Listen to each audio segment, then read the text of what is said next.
दक्षिण में एक मल्लाह यानी नाव चलाने वाला था। श्री गोपाल जी से उसकी अटूट प्रीत हो गई थी। किसी साधु ने उसे यह कह दिया था कि बस गोपाल जी से यह कहते रहना कि हम गोपाल जी के हैं और गोपाल जी हमारे। ये भावना उसके बाल स्वरूप मन में अंकित हो गई थी और बोले कि तुमसे कोई व्यवहार साधन के लिए पूछे या घर संसार के लिए पूछे, बस इतना कहना कि सब गोपाल जी जानते हैं, हम कुछ नहीं जानते। समय बीता, उसके बालक बड़े हुए, उसकी बेटी की विवाह की चर्चा उपस्थित हुई तो पुत्रों से मिलकर उसने कहा कि नगर सेठ से थोड़ा धन ले लेते हैं, कन्या के विवाह के बाद थोड़ा परिश्रम करके लौटा देंगे। पढ़ा लिखा तो वह था नहीं, सेठ से धन लेकर कन्या का विवाह कर दिया। थोड़ा परिश्रम किया, उसके बाद सेठ का धन एकत्रित कर लिया। जिस दिन सेठ का धन लौटाने के लिए गया, सेठ जी को रसीद देनी थी। सेठ ने समझा कि पढ़ा लिखा ये है नहीं, एक काम करता हूँ, नकली रसीद दे देता हूँ, उसमें कुछ भी लिख देता हूँ और असली रसीद अपने पास रख लेता हूँ, इसको क्या पता चलेगा। फिर कुछ समय बाद मल्ला पर सेठ ने मुकदमा कर दिया। जब जज के सामने उपस्थित हुए तो उसने कहा, तुमने रुपया नहीं लौटाया क्या? तो मल्ला कहता है कि जज साहब, मैंने तो उनके सारे पैसे लौटा दिए थे। जज ने कहा, जब तुम पैसे दे रहे थे तो कोई था क्या तुम्हारे साथ? तो मल्ला बोला कि हमारे गोपाल जी थे वहाँ, हम जहाँ भी जाते हैं हमारे गोपाल जी अंग संग होते हैं। जज ने कहा, कोई रसीद है क्या तुम्हारे पास? मल्ला ने रसीद दिखाई। जज ने रसीद देखी तो उसमें व्यवहार या पैसों की लेन देन संबंधित कोई बात नहीं थी। जज ने उससे पूछा कि तुम्हारे पास इसके अलावा कोई और रसीद है? यह रसीद पैसों की नहीं है। तो मल्ला बोला, साहब मेरे पास तो यही रसीद थी और दूसरी रसीद के बारे में गोपाल जी जाने। जज ने पूछा, कौन है ये गोपाल जी? तो मल्ला बोला, हम उनके हैं और वो हमारे। तो जज बोला, कहाँ रहते हैं? तो मल्ला बोला, जहाँ हम रहते हैं वहाँ वो रहते हैं।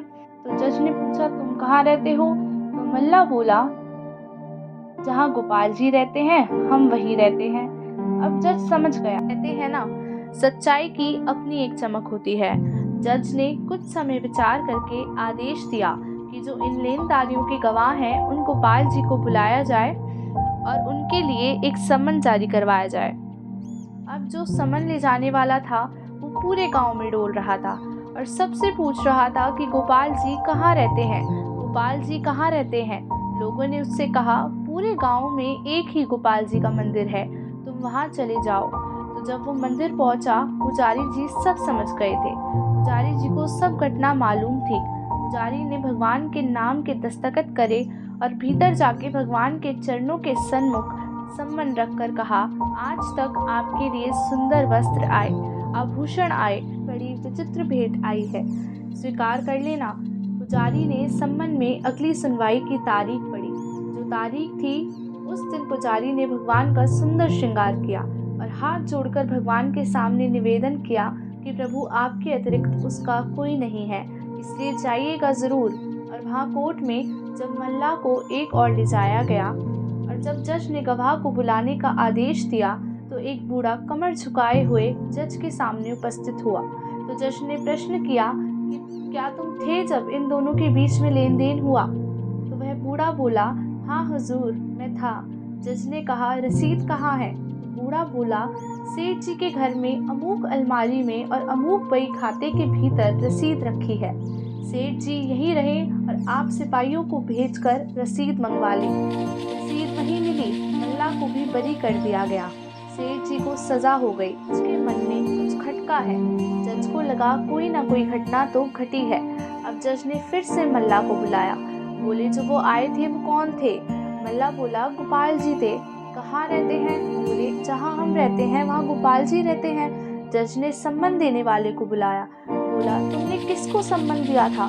बोला, हुजूर, गोपाल जी के नाम का व्यक्ति तो मिला नहीं, मंदिर में एक पुजारी थे, उन्होंने ही मुझसे सम्मन ले लिया, मैं उन्हें सम्मन देकर चला आया। इतना सुना तो जज साहब कचहरी का सारा काम छोड़कर घर आए। घर में कमरे का दरवाज़ा बंद करके फूट फूट कर रोए।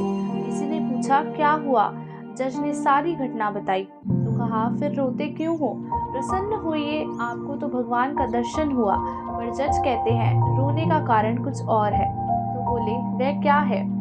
सा शारद नारद शीश महेश दे नेश के ध्यान ला आते रहे सुख शारद नारद शीश महेश दे नेश के ध्यान ला आते रहे। बोले जो इनके ध्यान में भी नहीं आते। ईश अदालत में सन्मुख मल्लाह के गवाह का आते रहे सोई। ईश अदालत में सन्मुख मल्लाह के गवाह का आते रहे।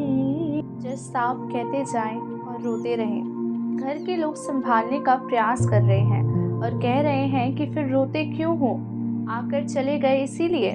बोले नहीं, सुख धोके उदरस दियो जो दियो और दुख लेखे नाही जो जाते रहे।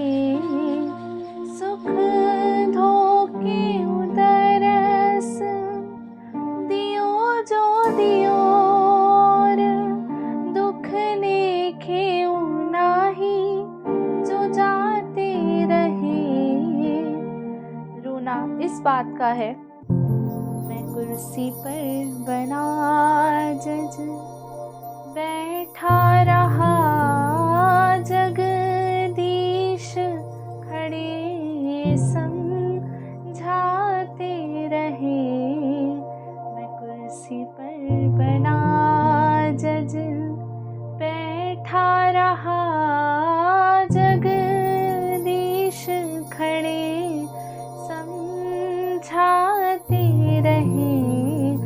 मैं कुर्सी पर बना।